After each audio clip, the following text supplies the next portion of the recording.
E olha, você notou se o seu cabelo começou a cair nos últimos dias? Tem sido muito comum, viu? Ou até unha mais fraca. Bom, hoje então a gente vai te explicar no quadro Cuide-se no BG como o nosso organismo dá sinais que a sua alimentação pode estar com problemas.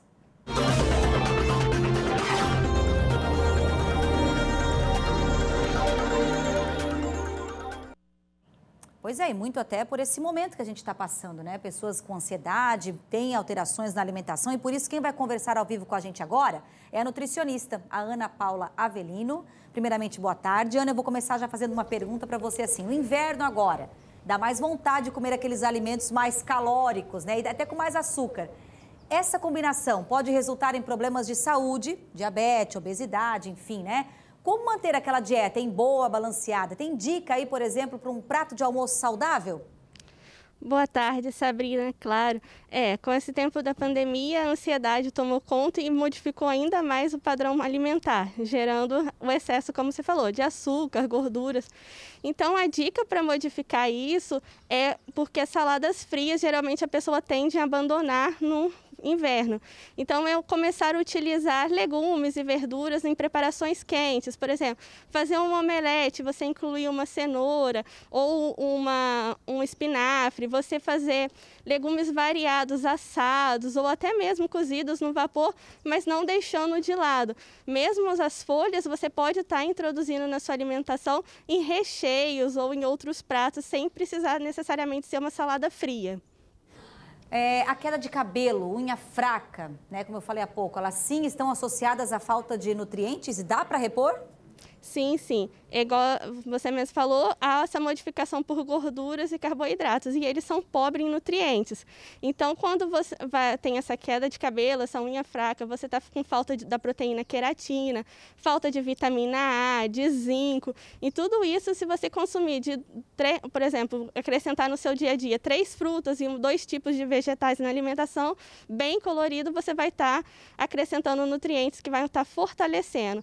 E a dica, se você não sabe qual nutriente tem que vai estar fortalecendo, o verde escuro ele sempre acaba tendo fonte de vitaminas e minerais, então é sempre bom você estar enriquecendo no seu prato. Ana, a gente também está fazendo menos exercício, né? Porque o pedido é isolamento, ficar em casa, enfim, isso também afeta? Sim, sim, porque você vai o seu corpo vai estar trabalhando menos, então vai estar menos circulação do seu sangue, a corrente sanguínea vai estar mais lenta, então até os nutrientes chegar na célula-alvo demora mais. E a hidratação também é importante, porque com o inverno você também diminui você beber água. A falta de atividade física também diminui você beber água. Então você dá atenção a isso também é importante. Ana Paula, então já vamos às perguntas. Vou chamar a primeira pergunta aqui agora de quem participou com a gente, que mandou pelo nosso WhatsApp, o 988846107. A gente está falando de nutrição, de alimentação, é da Rosana. Para melhorar o intestino, preciso comer mais fibras, mas ainda assim preciso ingerir água para que os alimentos saudáveis funcionem? Sim, porque se ela tiver um consumo alto de fibras, mas uma baixa ingestão de água, o intestino dela ainda vai prender mais. E se o intestino não está funcionante, nenhum nutriente que você esteja ingerindo vai estar sendo absorvido de forma adequada. Então, ela tem sim que estar bebendo água. Água para todo mundo. Agora a gente tem outra pergunta, outro questionamento, é o Lucas. Percebo que sempre tenho dor de cabeça depois que exagero no açúcar. Pode ser um sinal de diabetes? Pode ser várias coisas. Afirmar que é diabetes é bem precipitado. O ideal é que ele faça um exame para estar vendo como que estão os níveis de glicose e insulina dele. Mas um excesso de açúcar vai estar, sim, podendo causar essa dor de cabeça dele. Assim como outros nutrientes, excesso de cafeína, excesso de gordura, de outros tipos de carboidrato, também dá dor de cabeça. Tá aí, ó. Agora, outra pergunta que chegou aqui pelo WhatsApp, que é da Neuza, Zona Sul, Paranaguamirim. Ela diz, ó, sou diabética. Qual é a melhor alimentação? Dá para dar uma dica aí, então, para os diabéticos terem uma alimentação melhor, Ana?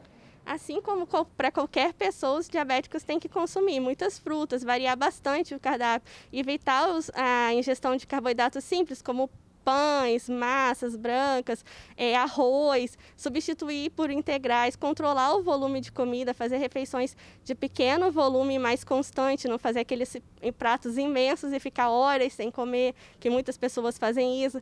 Tá se hidratando adequadamente, retirar o açúcar, não ser aquele diabético abusado que às vezes come um docinho e variar o máximo possível o cardápio dela.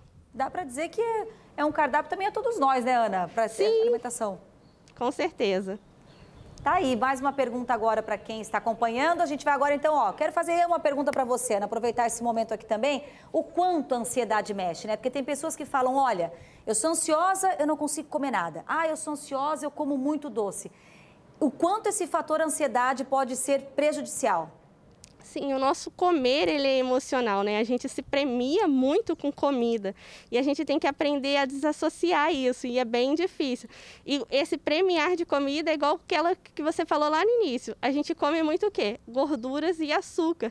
E se a gente for deixar sempre esse desejo tomar conta da gente, a gente vai comendo cada vez mais e substituindo para os alimentos adequados. O ideal é você pensar, se é só quando você está com aquela vontade, se é fome ou se é a vontade de comer. Eu brinco com os meus pacientes que assim, você olhar um prato de comida saudável e você continuar com a vontade de comer, você está com fome física, que seu corpo precisa daquilo. Mas se você olhou aquele prato e você não sentiu vontade nenhuma de comer, continua querendo um açúcar, uma gordura, é que é uma fome emocional, que você não está precisando comer aquilo naquele momento, é só pela ansiedade mesmo. Então é uma medida bem simplesinha, mas que ajuda você a diferenciar o que você está sentindo, se é fome ou se é emocional. Muito legal, dica dada, portanto. Obrigada, Ana, por tantos esclarecimentos aqui para a gente hoje e até uma próxima oportunidade, viu? Obrigada por participar aqui do Balanço Geral com a gente. Obrigada a você, Sabrina.